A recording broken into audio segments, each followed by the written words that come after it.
मुझे मेरी बात कहने का अवसर दे रहे हैं, इसके लिए आपका तहे दिल से शुक्रिया अदा करते हैं, आपका धन्यवाद करते हैं।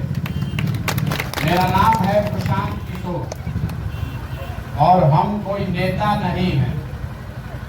बिहार के साधारण परिवार के लड़के हैं। आपसे वोट मांगने नहीं आए। हम पिछले 9-10 महीना से पैदल चल रहे हैं। 3000 से ज्यादा गांव में, जैसे हम आज आपके गांव में आए हैं, से 3000 से ज्यादा गांव में पैदल चल के गए। जाकर लोगों से मिले हैं, जाकर उनकी बात सुनी है। आपकी समस्या को देखने समझने का प्रयास कर रहे हैं। लोग अपनी समस्याओं के बारे में बात करते हैं। बिहार में कितनी गरीबी है, भ्रष्टाचार है, सड़क नहीं है, नाली नहीं है, पढ़ने का व्यवस्था नहीं है, रोजगार नहीं है, लोगों को बड़ा कष्ट है। लेकिन हम किसी का मदद नहीं करते। हम आपसे कोई वादा भी नहीं करेंगे। हम किसी की मदद इसलिए नहीं करते कि अगर हम आपका मदद एक दिन कर भी दें तो भी उससे आपका जीवन नहीं सुधरेगा। आपको जब तक ये समझ में नहीं आएगा कि आप जिस गरीबी बदहाली में पड़े हुए हैं, इसकी वजह क्या है और इससे आप कैसे निकल सकते हैं, तब तक आपका जीवन नहीं सुधरने वाला है। हर बार कोई नेता आता है, वो कहता है कि हमको वोट दीजिए, हम आएंगे तो ठीक कर देंगे। आप वोट भी देते हैं सोच समझ के, लेकिन कुछ सुधर नहीं रहा। आज से नहीं, 50 बरस से पहले आपने कांग्रेस को वोट दिया, फिर 15 साल तक लालू जी का राज रहा, 17 साल से नीतीश कुमार जी का राज है। दिल्ली में हमने मोदी जी को भी बैठा कर देख लिया, लेकिन आपकी दशा, बिहार के लोगों की दशा नहीं सुधरी। आप पूरा समय इसी में लगाते हैं कि कौन ज्यादा खराब है, लालू ज्यादा खराब कि मोदी जी ज्यादा खराब, नीतीश अच्छा है कि कांग्रेस अच्छा है। ये बहस ही बेकार है। आपको हम सुझाव दे रहे हैं, जिसने भी यहाँ पर राज किया बिहार में, जिसको भी आपने वोट दिया, उसने जो काम किया या करने का दावा करता है, सबको सही मान लीजिए। मान लीजिए कि कांग्रेस ने बिहार में 40 बरस बहुत विकास कर दिया। ये भी मान लीजिए कि लालू जी के राज में 15 साल सामाजिक तौर पर गरीब और पिछड़ों को आवाज मिल गई। ये भी मान लीजिए कि नीतीश कुमार के राज में बिजली सड़क आ गया। लेकिन अगर सबके बात को सही मान भी लीजिएगा, तो भी इस बात से कोई इनकार नहीं कर सकता है कि बिहार आज देश का सबसे गरीब, सबसे पिछड़ा, सबसे ज्यादा अशिक्षित, सबसे ज्यादा भूखमरी और बेरोजगारी वाला राज्य है। इससे तो कोई इनकार है ही नहीं। तो काहे के लिए दिमाग लगा रहे हैं कि कौन अच्छा है कौन खराब है।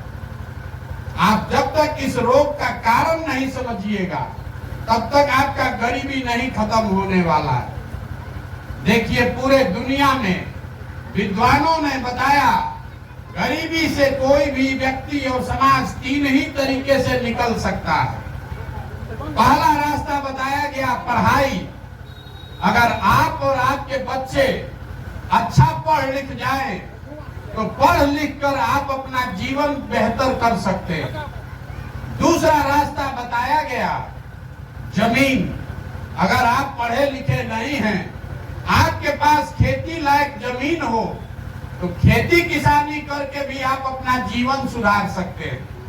और तीसरा रास्ता बताया है कि पढ़ाई नहीं है, जमीन नहीं है, आपके पास अगर पूंजी है, पैसा है, तो कोई रोजी रोजगार व्यापार करके आप अपना जीवन सुधार सकते हैं। बिहार में जो गरीबी है, इसकी वजह यह है कि ज्यादातर लोगों के पास ये 3 में तीनों चीज नहीं है। यहाँ पर आपके बच्चों के पढ़ने की सुविधा ही नहीं है। गरीब का घर बच्चा जब पढ़ने जा रहा है, तो वहां से पिलुआ वाला खिचड़ी खा के दोपहर में घर आता है। आप में से कुछ लोग पैसे वाले हैं, तो अपने बच्चों को आप प्राइवेट स्कूल में भेजते हैं। प्राइवेट स्कूल में पढ़ने से भी कोई फायदा नहीं है, क्योंकि आप स्कूल भले प्राइवेट में पढ़ा दीजिए, कॉलेज तो उसको सरकारी में ही जाना है। तो कॉलेज में भी पढ़ाई नहीं हो रहा है। स्कूल में जैसे खिचड़ी बंट रहा है, कॉलेज से डिग्री बंट रहा है, पढ़ाई दोनों में कहीं नहीं हो रहा है। तो जब आपके बच्चे पढ़ेंगे ही नहीं, तो मजदूर नहीं बनेंगे तो कलेक्टर बनेंगे। तो पढ़ने की सुविधा यहाँ ज्यादातर लोगों को, उनके बच्चों को नहीं है। दूसरा रास्ता हमने बताया जमीन। खेती करके आप अपना जीवन क्यों नहीं सुधार पा रहे? वो इसलिए कि बिहार में आपके अपने गांव, आपके पंचायत में देखिएगा तो आपको पता चलेगा कि 100 आदमी जो रहता है उसमें 60 आदमी ऐसा है जिसके पास 1 इंच जमीनें नहीं है। जमीन है ये नहीं है लोगों के पास। और जो 40 आदमी के पास जमीन है उसमें 35 आदमी ऐसा है जो 2 बीघा से कम का खेती कर रहा है। तो जो लोग यहाँ खेती करते हैं वो कमाने वाली खेती नहीं है, वो खाने वाली खेती है। खेत में आपके उतना ही उपजता है कि आपका और आपके बाल बच्चे का पेट भर जाए। सरकार का आंकड़ा बताता है कि बिहार में 3 से 4% लोग ही खेती से आमदनी कर पा रहे हैं। बाकी लोग खेती करके अपना पेट भर रहा है या खेत में मजदूर है। तो पढ़ाई आपके पास है नहीं, खेती से कमाई का जरिया है नहीं। तीसरा रास्ता हमने आपको बताया पैसा, पूंजी। अगर आपके पास पैसा होता, कुछ नहीं करते, 5 गो भैंसे रख लेते, कोई मुर्गी का फार्म खोल लेता, कोई गांव में पार्चून का किराना का खाद का दुकान कर लेता। वो आप क्यों नहीं कर पाते हैं? वो इसलिए कि बिहार में रहने वाले 100 में 80 आदमी दिन में 100 रुपया भी नहीं कमाता है। तो जब आप 100 रुपया भी नहीं कमाते हैं तो आप खाइएगा क्या, बचाइएगा क्या और पूंजी कहां से लाइएगा? तो आपके पास पढ़ाई है नहीं, जमीन है नहीं, पैसा पूंजी है नहीं, तो गरीबी से निकलिएगा कैसे? जिसको वोट देना है दे लीजिए।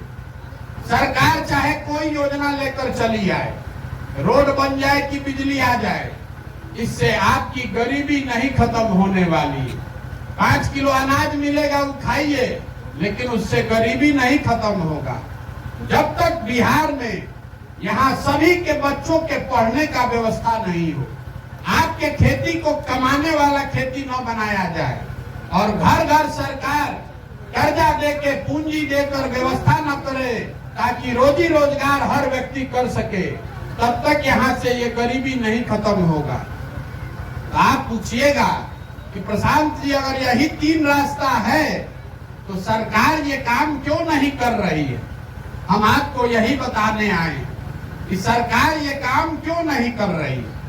आपको लगता है कि आपका नेता काम नहीं कर रहा है, वोट आपने ठीक दिया, नेता आपको ठग रहा है। हम आपको बता रहे हैं कि नेता आपको नहीं ठग रहा है। अगर आपको नेता ठगता तो एक चुनाव में कोई ठग लेता, दूसरे चुनाव में आप समझ जाते, 2 चुनाव में कोई ठगता, तीसरे में आप जान जाते। लेकिन अगर आप 50 वर्ष से ठगा रहे हैं तो इसका मतलब है कि कहीं ना कहीं आपके समझ में फेर है। अभी हम आपको 2 सवाल पूछेंगे, आप जवाब दीजिएगा हाँ चाहे ना। हाथ उठाकर आपको पता चलेगा कि आपका दुर्दशा क्यों है। यहाँ आप जितने लोग आए हैं सोच के बताइए कि बिहार में और कुछ हो चाहे नहीं, सभी के बच्चों के पढ़ने की व्यवस्था होनी चाहिए कि नहीं होनी चाहिए? सबको हाथ उठाना है, जिसको ना बोलना है ना बोलिए, लेकिन बोलना सबको है। आप कथा सुनने नहीं आए। फिर से हम पूछ रहे हैं, बिहार में और कुछ हो चाहे नहीं, सभी के बच्चों के पढ़ने की व्यवस्था होनी चाहिए कि नहीं होनी चाहिए? अभी आपने सबने बताया कि सभी के बच्चों के पढ़ने की व्यवस्था होनी चाहिए, क्योंकि आप ये जानते हैं कि अगर आपके बच्चों के पढ़ने की व्यवस्था होगी तो आपका जीवन सुधरेगा। तो अब जरा अपने अपने बच्चों का चेहरा याद कर लीजिए। अपने अपने बच्चों का चेहरा याद करके अपने बच्चों के नाम पर बताइए, आप में से किसने पढ़ाई के लिए जीवन में एक बार भी वोट दिया है? जो दिया है तो हाथ उठाइए। कोई दिया है भैया? कोई दिया है? कोई नहीं दिया। यही आपके हमारे दुर्दशा का कारण है। आप नेता खोज रहे हैं। नेता का क्या जरूरत है? अभी आपने बताया कि अगर आपके बाल बच्चा के पढ़ने का व्यवस्था हो जाए तो आपका जीवन सुधर जाएगा, लेकिन आप पढ़ाई के लिए वोट नहीं देते हैं। तो आप जिस ताला को खोलना चाहते हैं उसका चाबी लगाइएगा, नहीं तो खुलेगा कैसे? आपको लग रहा है कि आप वोट ठीक दे रहे हैं, नेता काम नहीं कर रहा है, तो आपका वो भ्रम हम अभी दूर कर देते हैं। आप जिस चीज के लिए आपने वोट दिया है वो चीज थोड़ा कम या ज्यादा बिहार में हो रहा है। आप जरा सोच के बताइए। यहाँ से घर घर हम लोगों ने मोदी जी को वोट दिया है 5 किलो अनाज के लिए। तो बिहार में चाहे जितना चोरी भ्रष्टाचार है, 1 किलो चोरी करके 4 किलो अनाज सबको मिल रहा है कि नहीं मिल रहा है? आपने हमने नीतीश कुमार को वोट दिया घर घर बिजली लाने के लिए। तो बिजली का बिल 2000 आए कि 4000, सब घर में बिजली आया है कि नहीं आया है? आपने हमने वोट दिया अयोध्या में राम मंदिर बनाने के लिए। तो आपके यहाँ फैक्ट्री स्कूल बने चाहे नहीं, अयोध्या में राम मंदिर बन रहा है कि नहीं बन रहा है? आपने हमने वोट दिया मोदी जी का चेहरा देख के। तो आपके बच्चों का चेहरा चमके चाहे मुरझाए, मोदी जी का चमकता हुआ चेहरा रोज टीवी अखबार में देखने को मिल रहा है कि नहीं मिल रहा है? आपने हमने वोट दिया सिलेंडर के लिए। तो सिलेंडर का दाम 1200 हो कि 1400, आपके घर में घर घर सिलेंडर आया है कि नहीं आया है? आपने वोट दिया जात के नाम पर। तो आपका दुर्दशा चाहे कुछ भी हो, आपके जात का नेता राजा बनकर घूम रहा है कि नहीं घूम रहा? आपने वोट दिया गुजरात में विकास का कहानी सुन के। तो भैया गुजरात में विकास हो रहा है, गुजरात में फैक्ट्री चल रही है, और आपके गांव शहर देहात से लोग जाकर गुजरात में मजदूरी कर रहे हैं कि नहीं कर रहे? कौना बात पर आप वोट दिए हैं जो आपका काम नहीं हो रहा? आपने अपने बच्चों के पढ़ाई के लिए वोट नहीं दिया, आपने अपने रोजी रोजगार फैक्ट्री के लिए वोट नहीं दिया है। तो जिस काम के लिए आपने वोट दिया नहीं है वो काम होगा कैसे? यही बताने के लिए पैदल चल रहे हैं। हमको आपका वोट नहीं चाहिए, हम आपसे वोट मांगने नहीं आए। गांव गांव जाकर हाथ जोड़ रहे हैं कि मेरे भाई, अगर आप अपने बच्चों की चिंता नहीं कीजिएगा, आप अपनी चिंता नहीं कीजिएगा, तो दुनिया में कोई नेता कोई दल आपकी चिंता नहीं करेगा।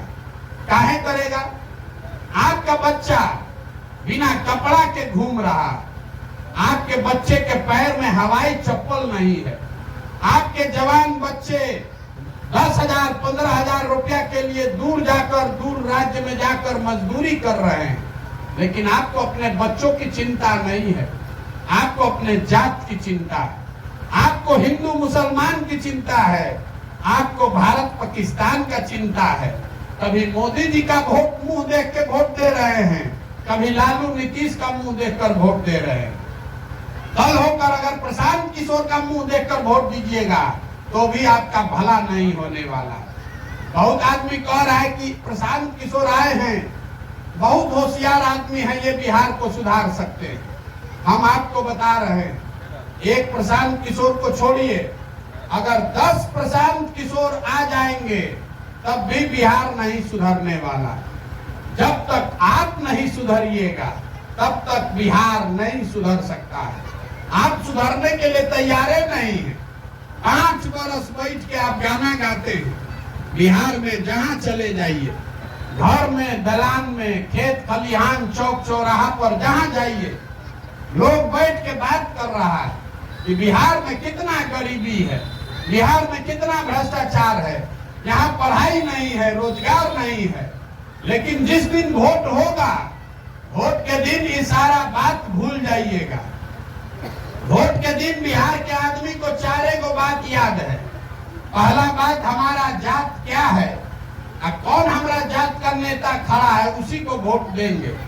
जो जात से बच गया वो हिंदू मुसलमान के नाम पर भाजपा को वोट दे रहा है। जो दोनों से बच गया तो कहता है कि भैया कुछ हो जाए, लालू जी का जंगल राज नहीं चाहिए। अरे बाप रे, बहुत अपराध था। जाने दीजिए, रोड नहीं है, पढ़ाई नहीं है, कम से कम कोई अपहरण डकैती तो नहीं हो रहा है। तो लालू जी के डर से जाकर भाजपा को देता है। और चौथा, हम लोग के मुसलमान भाई लोग हैं, ये लोग कह रहा है कि जिए चाहे मर जाएं, भाजपा को वोट नहीं देंगे। तो भैया बिहार में बचा कौन? बिहार में तो दुइये को दल है, एगो मोदी जी का भाजपा, एगो लालू जी का ललटेन। तो भाजपा को दीजिएगा नहीं तो ललटेने में किरासन तेल बन के जलिए। यही चार चीज पर वोट दिए हैं भाई। तो काहे के लिए माथा पीट रहे हैं कि रोड नहीं है, कि पढ़ाई नहीं है?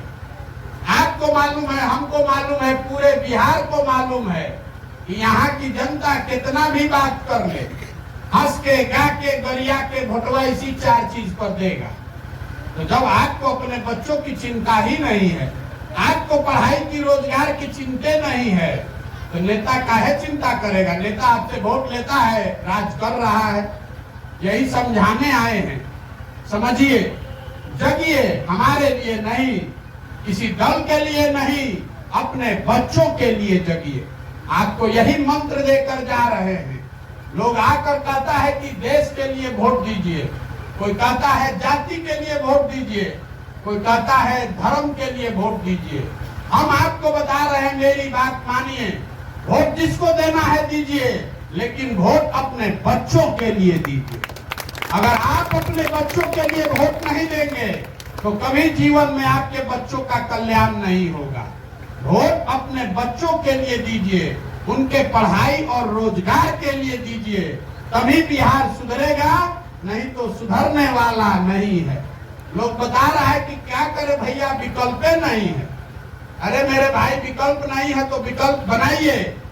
जन सुराज वही व्यवस्था है, ये दल नहीं है। अगर आप अपने बच्चों के लिए नया विकल्प बनाना चाहते हैं तो आप खड़े होइए।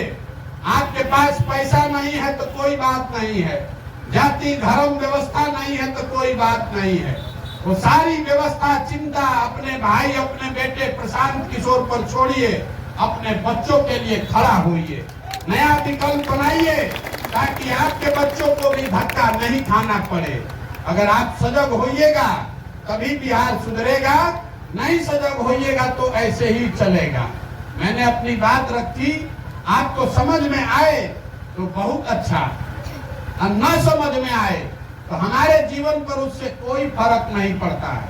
हम आपसे वोट मांग नहीं रहे हैं, चंदा हम किसी से लेते नहीं हैं। अपना चाय खिचड़ी टेंट तंबू लेकर हम चल रहे हैं। और नजर घुमा के देखिए, अपना एक फोटो भी नहीं लगाते, गांधी जी का फोटो लेकर चल रहे हैं। आप समझिए, जगिए। गांधी जी ने देश को आजाद कैसे कराया? गांधी जी ने आपसे वोट लेकर देश को आजाद नहीं कराया। गांधी जी ने समाज को जगाया। गांधी जी आगे आगे चले, पीछे से पूरा समाज खड़ा हुआ, तब न देश आजाद हुआ। तो अगर बिहार को गरीबी, भ्रष्टाचार से, बेरोजगारी से आजादी दिलाना चाहते हैं तो सबको जगना पड़ेगा, सबको कंधा लगाना पड़ेगा। नहीं तो 500 रुपया में 5 किलो अनाज पर, नाली गली पर अपना वोट बेचते रहिएगा तो आपके बच्चों का जीवन नहीं सुधरेगा। गांव में हम जाते हैं, कहता है कि मुखिया जी बहुत चोरी करता है। मेरे भाई, मुखिया का चुनाव हुआ तो 500 रुपया में वोट बेचे आप, मुर्गा भात खाकर वोट दिए आप, पाउच पी के वोट दिए आप, तो मुखिया चोरी नहीं करेगा तो हरिश्चंद्र बनेगा। गलती आप अगर 500 में अपना ईमान बेच रहे हैं, अगर आप 5 किलो अनाज पर ईमान बेच रहे हैं तो नेता ईमानदार नहीं हो सकता है। इसलिए जगिए, अपने लिए नहीं तो अपने बच्चों के लिए जगिए। अब एक नारा लगाकर हम लोग खत्म करेंगे। मैं बोलूंगा जय बिहार, आपको बोलना है जय जय बिहार। जय बिहार, जय बिहार। यहाँ का आदमी में हतने दम है यार। अपने पूर्वजों के जमीन के लिए एक नारा भी नहीं लगा सकते हैं आप, सोचते हैं कि जीवन सुधर जाए। जय बिहार।